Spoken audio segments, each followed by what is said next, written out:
This is Pocho Salcedo, and I welcome our audience in South America and all those who join us from coast to coast here in the continental United States and in Hawaii. Once again, inviting you from New York to a walk that goes beyond the headlines. Welcome to the DNA of the news.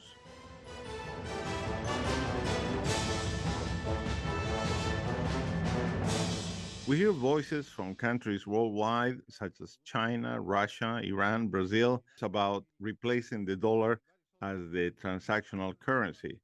Let's not forget that talks like that took place when the euro started more than 23 years ago. We have invited a renowned professional to understand the possibility of such a change. Today, we explore with you why and what may happen with this rebellion against the dollar. Professor Benjamin J Cohen, welcome to the DNA of the news. Thank you very much for having me. It's a pleasure to be with you, and I look forward to a very informative conversation. Professor Cohen, a specialist in international political economy, joined the department in 1991. He previously taught at Princeton University from 1964 to 1971 and at the Fletcher School of Law and Diplomacy at Tufts University from 1971 to 1991. He retired from UCSB in 2021. His publications have addressed issues of international monetary relations, U.S. foreign economic policy, currency integration, sovereign debt, theories of economic imperialism, and the history of the discipline of international political economy. He is the author of 18 books. His newest book, Rethinking International Political Economy, was published by Edward Elgar Publishing in 2022. The dollar's dominance of global trade and capital flow dates back at least 80 years. How did the dollar become the currency of choice for trade and a worldwide accepted reserve currency? Well, the dollar was not a major international currency until after World War I. During the 1920s, New York emerged as the biggest international financial market in the world, even bigger than London. At the same time that the United States emerged as the number one economy in the world, the largest trading nation in the world.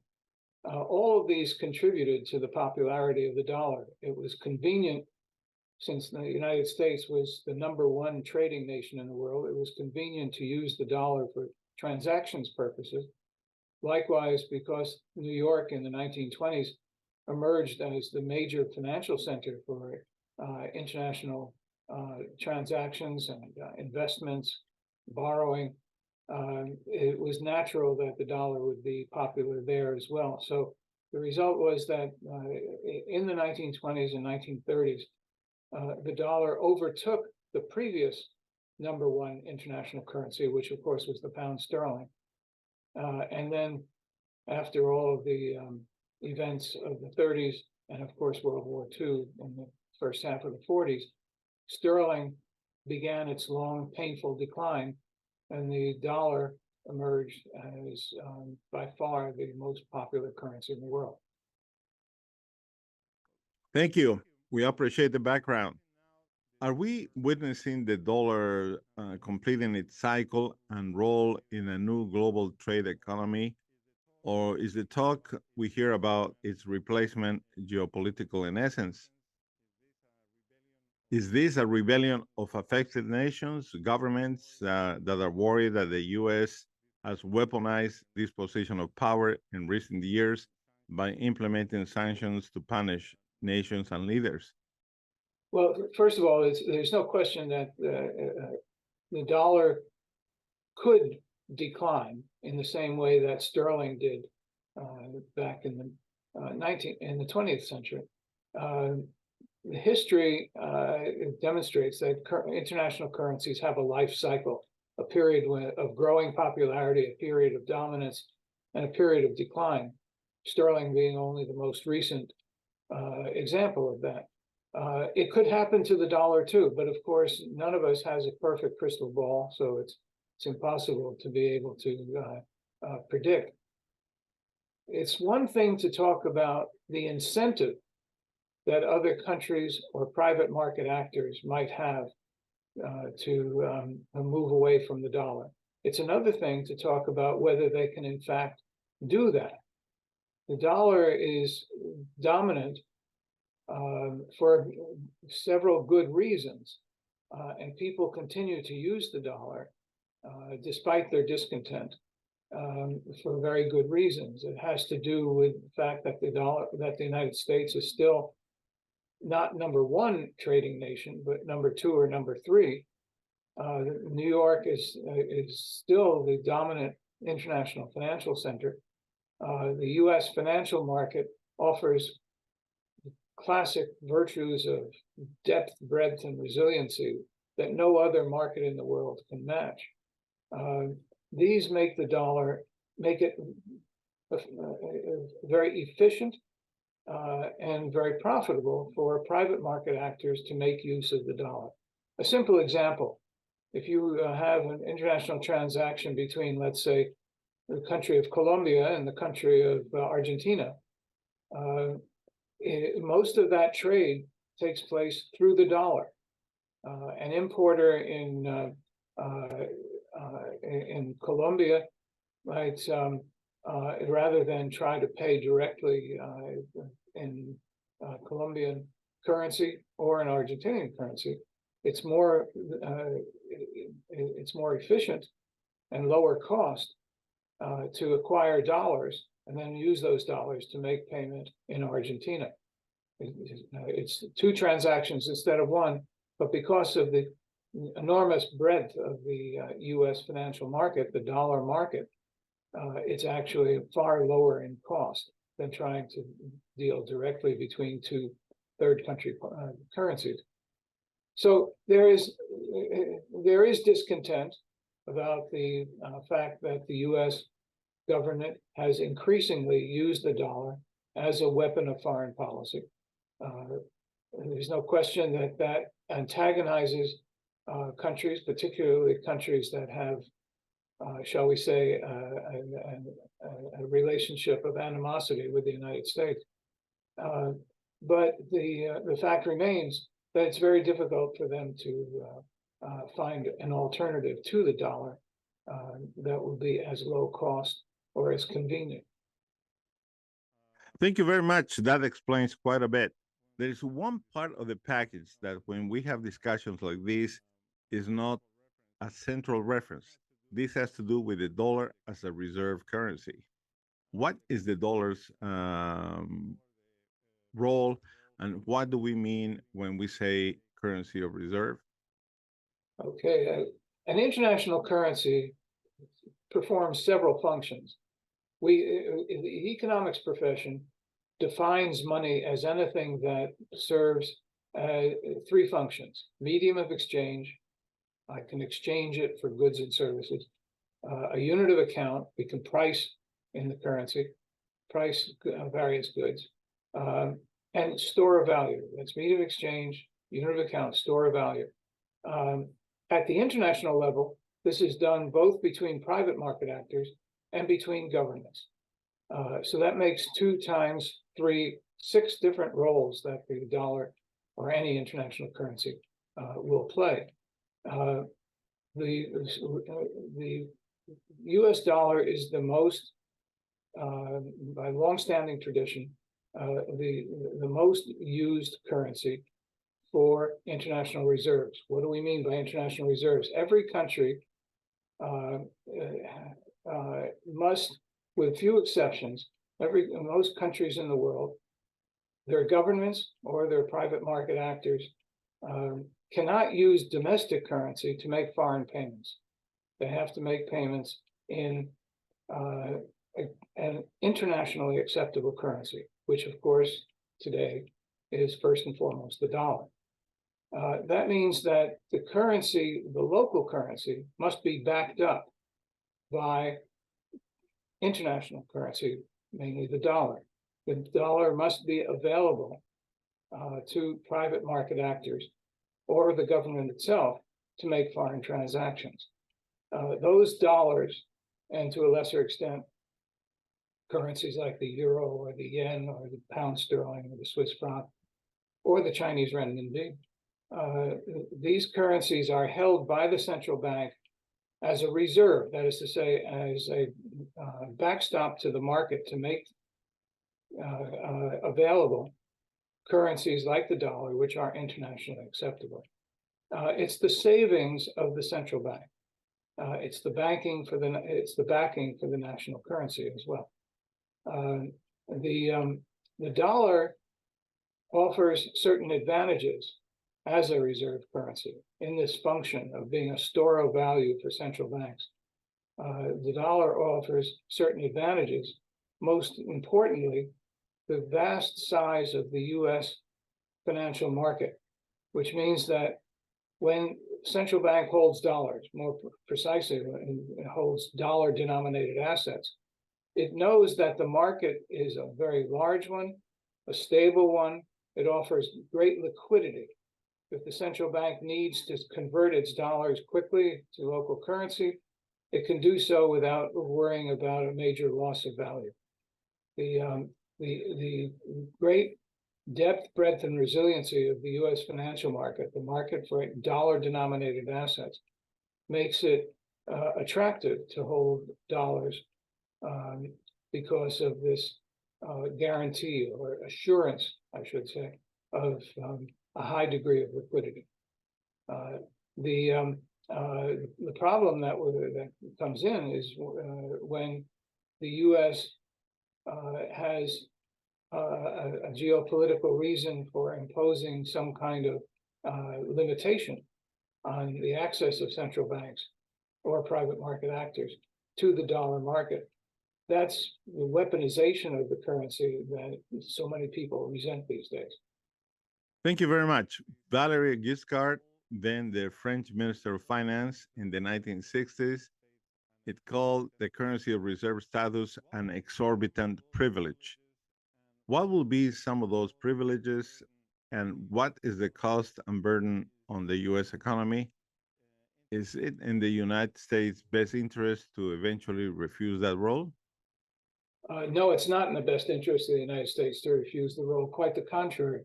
The international role of the dollar, the hegemonic or dominant role of the dollar as an international currency at both the level of market transactions and at the level of transactions between governments, these provide enormous benefits to the United States, enormous benefits. The biggest benefit is that the United States can run a deficit in its balance of payments and simply pay for that deficit by issuing more of its own currency.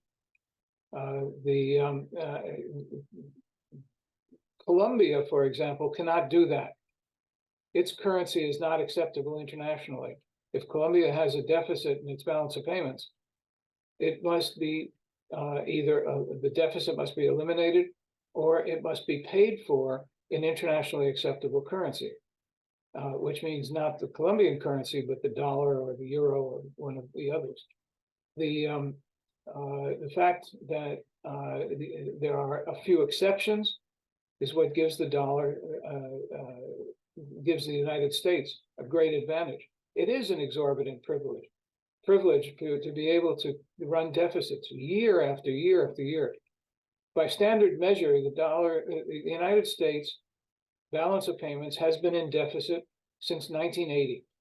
That's a long time. No other country can possibly run a deficit in its balance of payments for so long, year after year after year. But the United States can, because the difference between what we earn as a nation and what we spend can be financed simply by printing more US dollar bills.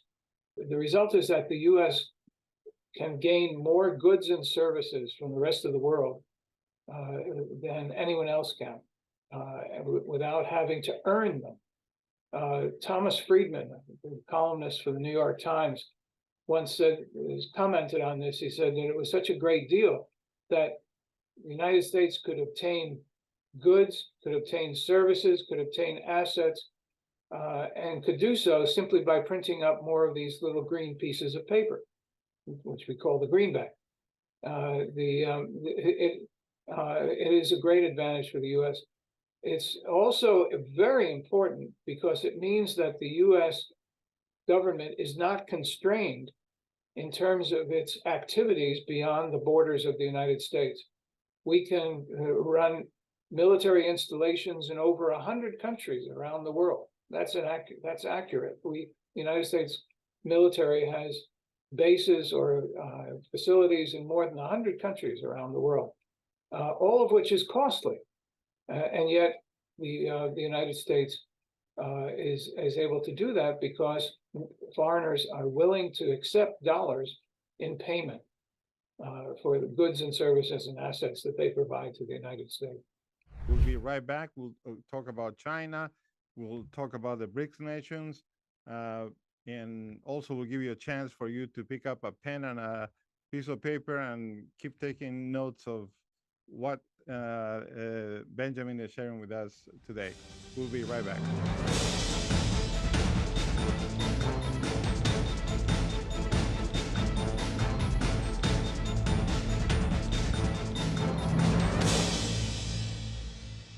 Thank you.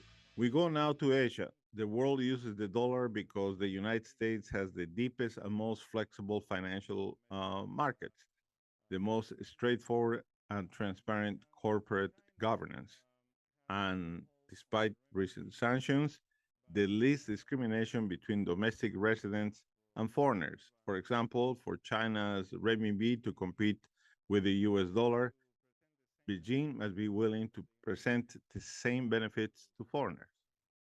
Well, there's no question that China would like to have a process by which the renminbi would become a rival to the dollar, if not superior to the dollar. The Chinese government has undertaken a number of initiatives in this respect.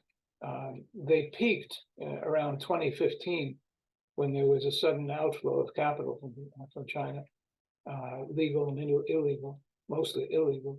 And the Chinese government lost $1 trillion of its $4 trillion of reserves, stemming that exodus of money.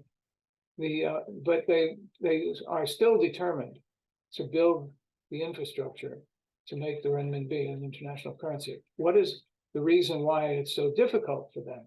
And it is very difficult for them. They would like that exorbitant privilege, but can they get it? And the answer is, currently, the answer is no. Why is that?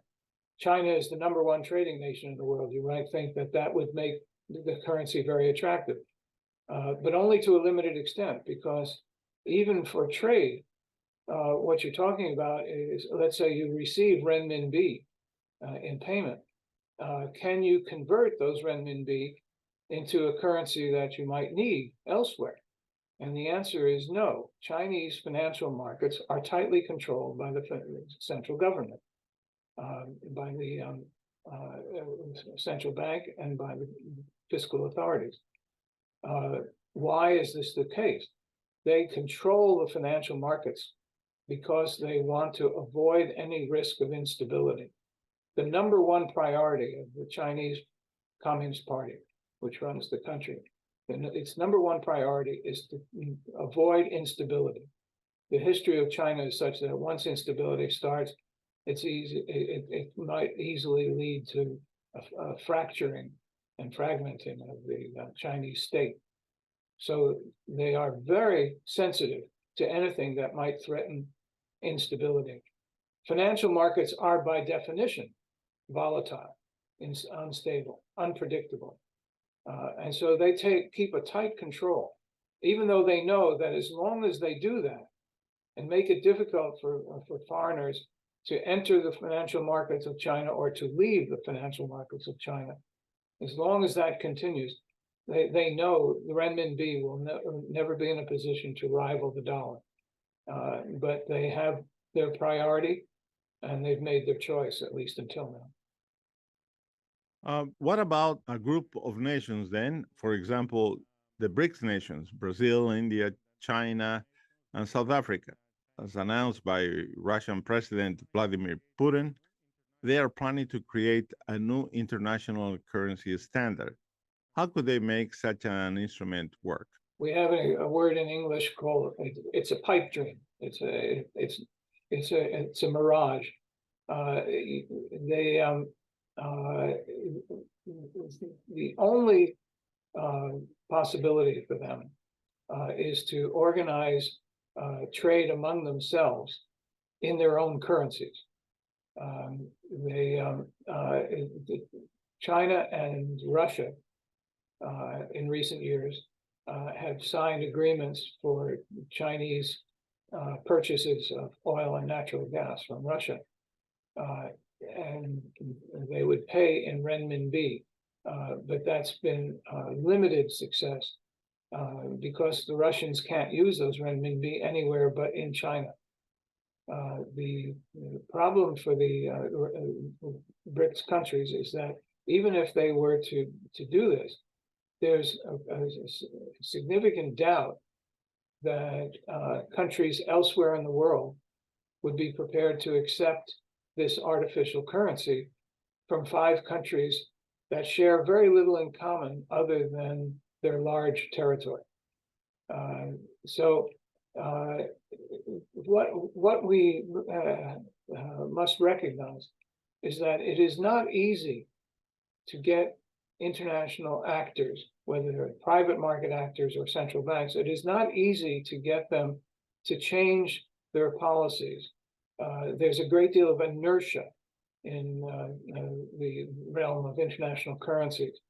And even countries that dislike being so reliant on the dollar continue to use it because they know that it is the most convenient, the most efficient, the lowest cost choice for them.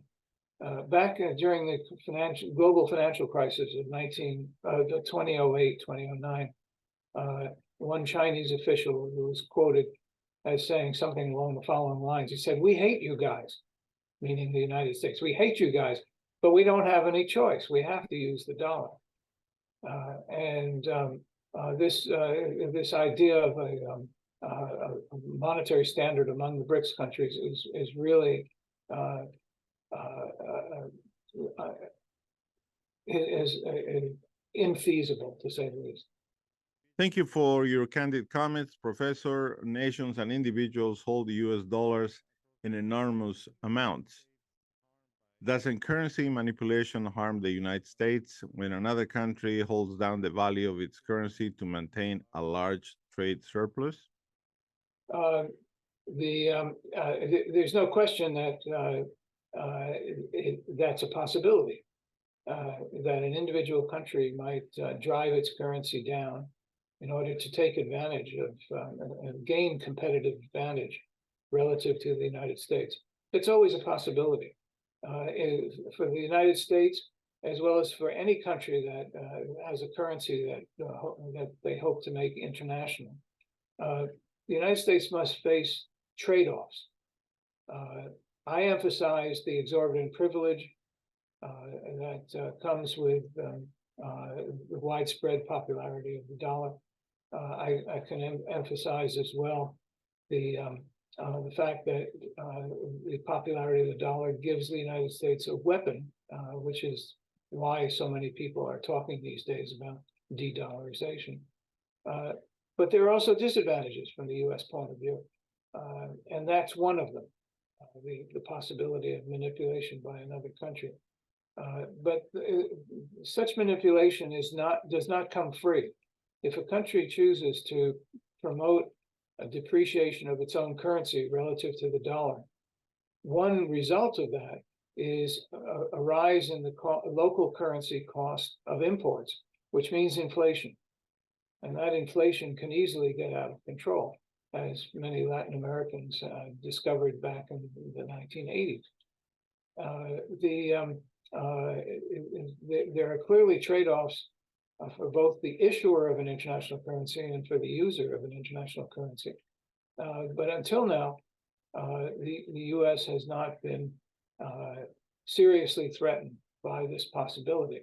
Now, it's one thing if we're talking about El Salvador or Honduras. If they manipulate their currency, that's not going to have any major impact on the United States. It's another thing if we're talking about China or if we're talking about Britain. But it's hard to imagine that, for example, the Chinese would want to destabilize the market for the dollar, since they own about $3 trillion in their central bank reserves. Likewise, Britain has no interest in destabilizing the dollar because it would also destabilize the pound sterling. So these are not major threats. The fact is that it's the increased use of the dollar as a weapon by the United States in recent years. Other countries, both market actors and central banks, have reason to have a grievance. They have reason to dislike this. But it's one thing to say they don't like it. It's another thing to offer an alternative. And so far, no one has been able to provide an alternative. Professor, in closing, in the last 45 seconds we have, I'm going to ask you a personal question. When was your aha moment when you realized that you will dedicate your life to teaching political science and economics?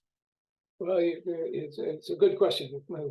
And a short answer is that when I took my first course with an economist named Peter Kennan, who became a very well-known international economist in the second half of the 20th century. It was his first year teaching after receiving his PhD from Harvard. This was at Columbia University, where I was a graduate student. And he taught the subject in such an exciting way that I knew that's what I wanted to do for the rest of my life, literally, quite literally. Well, thank you very much for joining us, making a complex problem and a complex situation easy to understand, and for us to have a better understanding into international economics today. Thank you. And thank you for inviting me. It's been a pleasure.